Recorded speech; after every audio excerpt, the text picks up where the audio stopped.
সুপ্রভাত বন্ধুগণ, আপনাদের সবাইকে জানাই প্রভু যীশু খ্রিস্টের নামে শুভেচ্ছা ও শুভকামনা। আসুন দেখি ঈশ্বর তার পবিত্র শাস্ত্র বাইবেল থেকে আজ প্রাতকাল আমাদের কি বলতে চান। আজ এই প্রাতকালীন অধ্যয়নের জন্য আমরা বের করব যাকোবের পত্র তার 5 অধ্যায় 16 পদ। এখানে লেখা আছে, অতএব তোমরা একজন অন্যজনের কাছে আপন আপন পাপ স্বীকার করো ও একজন অন্যজনের নিমিত্ত প্রার্থনা করো, যেন সুস্থ হইতে পারো। ধার্মিকের বিনতি কার্য সাধনে মহাশক্তিযুক্ত।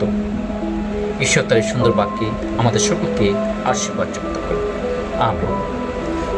প্রভুর এই পবিত্র বাইবেল তার যাকোবের পত্রতে যখন আমরা পাঠ করি, এখানে আমরা দেখতে পারি এখানে সর্বপ্রথম যে চেতনার বিষয়, উপদ্রব সম্বন্ধে চেতনা এবং দীর্ঘ সহিষ্ণুতার বিষয়ে প্রার্থনার সম্বন্ধে আশ্বাস দেওয়া হয়।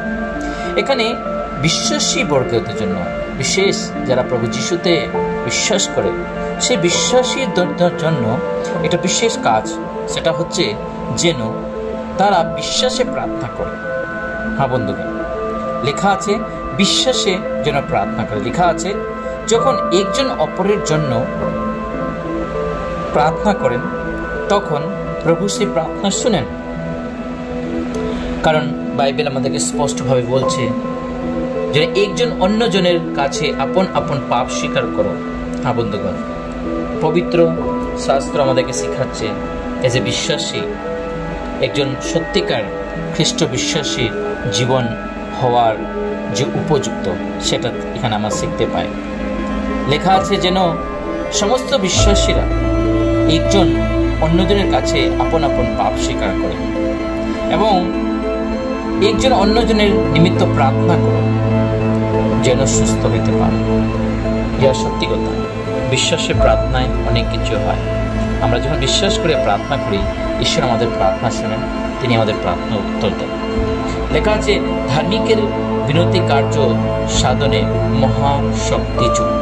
হ্যাঁ বন্ধুগণ, ধার্মিকের বিনতি, যে ধার্মিকরা যখন প্রার্থনা করে, সেটা সত্যি সে বিনতিটা কার্য সাধনে এবং মহাশক্তিযুক্ত।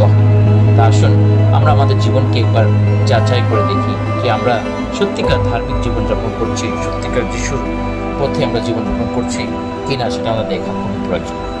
আসুন প্রার্থনা করে আমাদের জীবনকে আমরা প্রভুর হাতে সমর্পণ করি এবং আমরা যেন বিশ্বাসে একজন অপরের উপর যেন বিশ্বাস করতে পারি, নিজের পাপ সকলের জন্য স্বীকার করতে পারি, একজন অপরের জন্য যেন প্রার্থনা করতে পারি। কারণ বিশ্বাসে প্রার্থনায় অনেক সুস্থ, অনেক মহাশক্তি প্রাপ্ত হওয়া যায়। ঈশ্বর তার সুন্দর বাক্যে আশীর্বাদ করুক। আসুন প্রার্থনা করি।